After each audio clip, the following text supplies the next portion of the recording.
This part starts after Liam gets back to his room and is hit with nightmares and hallucinations, and it ends with the fateful meeting with Alaric and the truth coming out. Of course, I was freaking terrified at that point and had no idea what to do. I was so scared to even sleep. I just sat there on the balcony until it was noon. The whole world was lit up. I went and threw open all the windows in the apartment. Then I was so tired, I just crashed on the bed and was out cold. While I was sleeping, I kept having these nightmares, and she was chasing me everywhere, and I was so scared, until I suddenly woke up from all these dreams and nightmares. But she was right there in my face. The apartment windows were all closed. It was dark, and it was nighttime, so I looked at her, terrified. She was just sitting there, watching me. She held out her hand to me and said, "Come down with me," out of fear. I scrambled back to the end of the bed. When she saw me do that, she screamed so loud, it scared the life out of me. She just leaped onto me and grabbed both of my hands, and she started pulling me down. I felt like I was falling from a 15-story building. From the terror, my whole body just jolted once. I woke up and realized I had been dreaming. It was a dream inside a dream. The windows were open just like I'd left them, and everything was normal and nothing was wrong.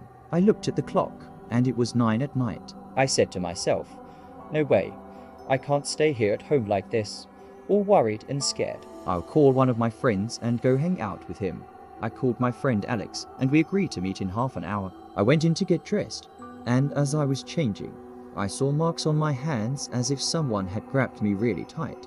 Red marks on both of my hands. So I just stopped and said, "But it was a dream. It wasn't real. So how are these marks here? How are these handprints on my hands?" I swear it was a dream. It was a super weird situation. I got dressed quickly and went downstairs. While I was walking in the street, I tried to think of a logical explanation for everything happening. I saw a guy walking down the street with horns and a ton of black hair all over his body, and his eyes were red. The weird thing about it was that he was just walking among people normally. No one was scared of him. Then, as he was walking, he started staring at me hard. Really staring at me. From the terror, I just took off running.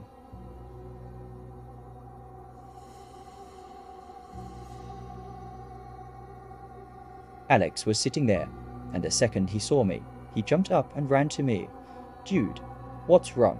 What's wrong, Liam? What are you running from? Just sit down. What's up?" I sat on the chair and drank water. I couldn't even speak. I told him, "Just hold on. Just hold on." I drank water and sat down. I had no idea what to say, until I calmed down completely. Alex started asking me what was wrong. I told him, "Oh, honestly, it's nothing." "Then what were you running from?" I was scared to tell him because he might think I was crazy. So I said, "Look, I'll just tell you later." He said, "All right, fine. Whatever you're comfortable with." We sat together and joked and laughed and talked, but I wasn't really focused on the conversation. I was just thinking about everything that was happening. Around 11 o'clock he said, "Okay, let's get going now." I told him, "Hey, listen, why don't you come with me and we can stay up and watch a movie and finish the night? We haven't hung out in forever." He said, "Look, I've got stuff to do tomorrow and I have to go early in the morning." I said, "Look, I'm just tired. I'm afraid I'll pass out or something and no one will notice." He said, "Are you all right though?" I said, "No, I'm just not well. I feel dizzy and I'm afraid I'll fall or something." He said, "Okay, fine. I'll come with you." We went home and watched a movie and stayed up late and ate chips and everything was great. After the movie ended, Alex said, "All right, look, I want to sleep because I'm getting up early tomorrow. So, come on, let's go to sleep." "Where are you gonna sleep?" He said, "I'll sleep in the living room here." I got him a pillow and a blanket, and he slept in the living room and I went into my room to sleep. Suddenly, while I was sleeping, I woke up to a super loud bang. I woke up terrified. I didn't know what it was, and I went out. I found Alex sleeping normally, as if nothing had happened. So I said, "Okay, I must have imagined it." I went back to my room to sleep. I saw a goat's foot covered in mud, walking on the floor. What in the world is that? I started following the muddy goat's foot to see what it was. The foot started walking up the wall. I followed it until it went into the living room. I went into the living room, and it was walking and going up to a corner on the ceiling. I looked at the ceiling. I saw a big black thing. It wasn't clear what it was. So I turned to go turn on the light. I found Alex standing at the living room door. I said to him, Alex, turn on the light. Turn on the light fast. He didn't answer me. He was just standing there, looking at me. I told him, Alex, turn on the light. He still didn't answer me. I started to get closer to him. I looked and saw he was a bluish white color, and his eyes were white with no pupils, so I started backing away. He reached out his hand to me. He said, come down with me, out of terror. I started backing away. As I was backing up, I felt a very hot breath on my back, so I stopped and then I looked down. I saw a foot like a bull's foot. It had a lot of hair, and it was black. It turned behind me fast. It was the guy with the horns that I had seen in the street. I kept backing up, and then I fell to the floor, and I started screaming my head off. At that moment, I saw Alex starting to approach me, and he wanted to grab my hands again to pull me down. I pushed him with all my strength, and I yelled loudly. Then I started hitting him in the face with my fist hard to make him get away, until he actually did. He started to back up, and then he turned on the light. The second the light came on, I was in shock. I saw him yelling and saying, "You're crazy. What the hell are you doing?" His whole face was covered in blood. Of course, all the punches I had thrown hit his face and bruised and cut him up, and I had been seeing him as someone else. I started to feel like I was a danger to the people around me. I was seeing people as something else. He was yelling and saying, "If you don't explain to me what's going on right now, I'm gonna go down and leave you and walk away. I have to understand what's happening." Of course, I had no choice but to tell him what happened. I sat with him and told him everything. He said, "Okay, I know a guy who specializes in these kinds of things, and he is the one who can help us. We need to go to him now so he can fix the problem before it gets even bigger." I told him, "Jude, what's he gonna fix? It's 3 in the morning. Where are we gonna go?" He said, "Listen, don't worry about it. I have a friend who knows him really well, and he has influence with him. Don't worry. I'd call him and have him come with us too." Alex called his friend Ryan and told him everything that happened and agreed to meet him right now.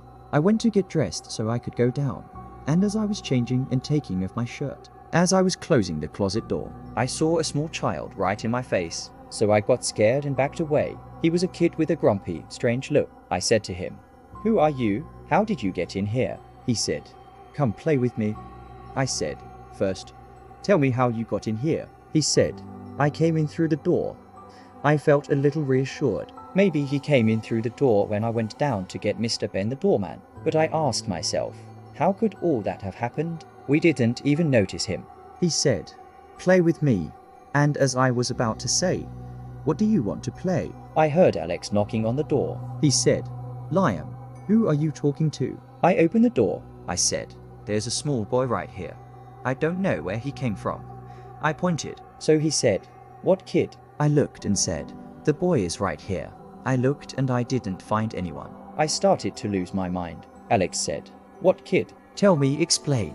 I started to go in and search, looking under the bed and in the closet. I yelled, "He was just standing here." He said, calm down.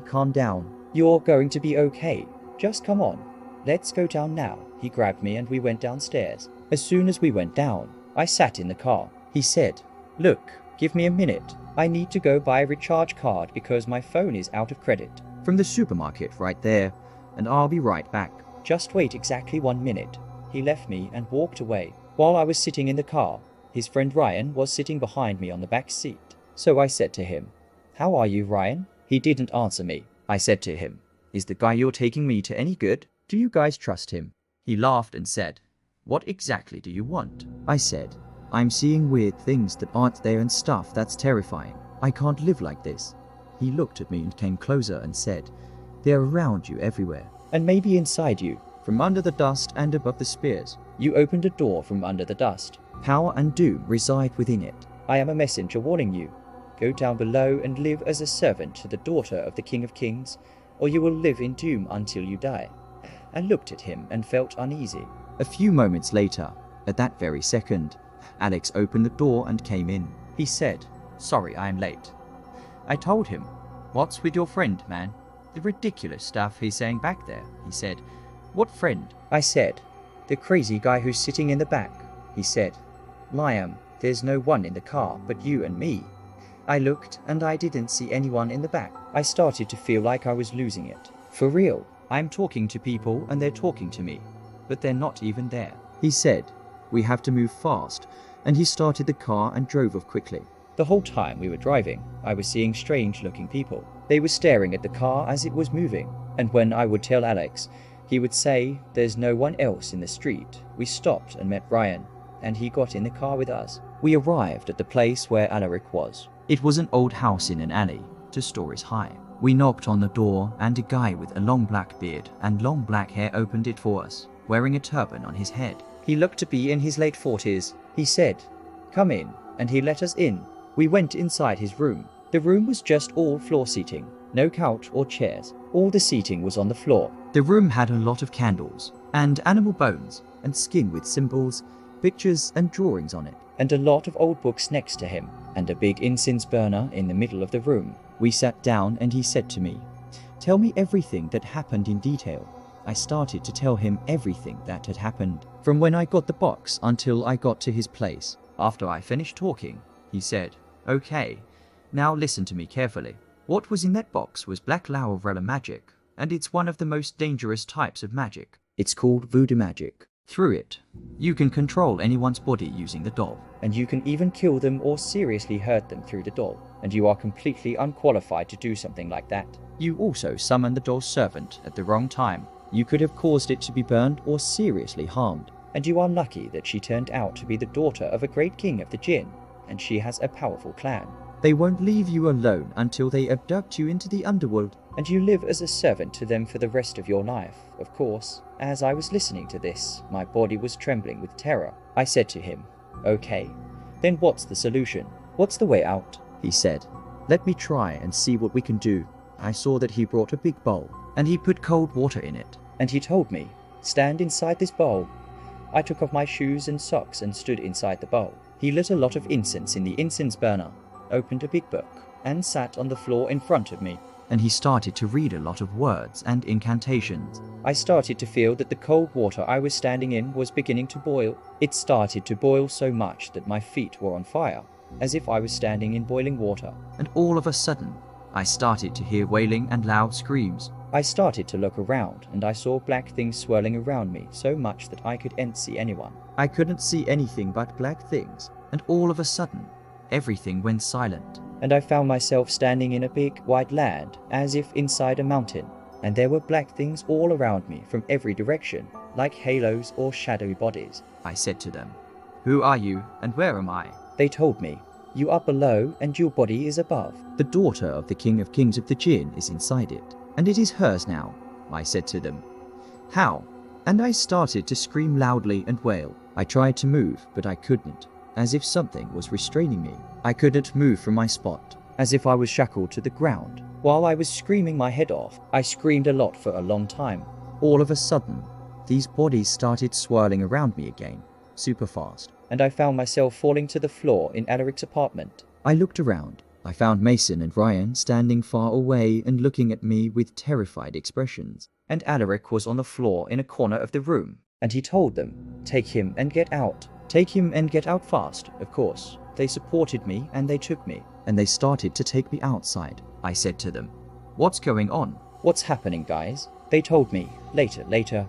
They put me in the car and sat me down, and they both got in and took off, and they were both looking at me as if they were terrified of me. So I said to them, "What's wrong? Just tell me what happened." They told me that I had started speaking in a weird way and saying strange things. They didn't even understand it. And Alaric started to try to talk to me, and someone had taken over my body, and Alaric tried to get it out, and I had tried to attack Ryan and Mason more than once, and Alaric stopped me, and they told me that I had hit Alaric twice with blows so strong that he could have died from them, and they told me that I should be okay now. "We're going to spend the night with you so we can feel better about you."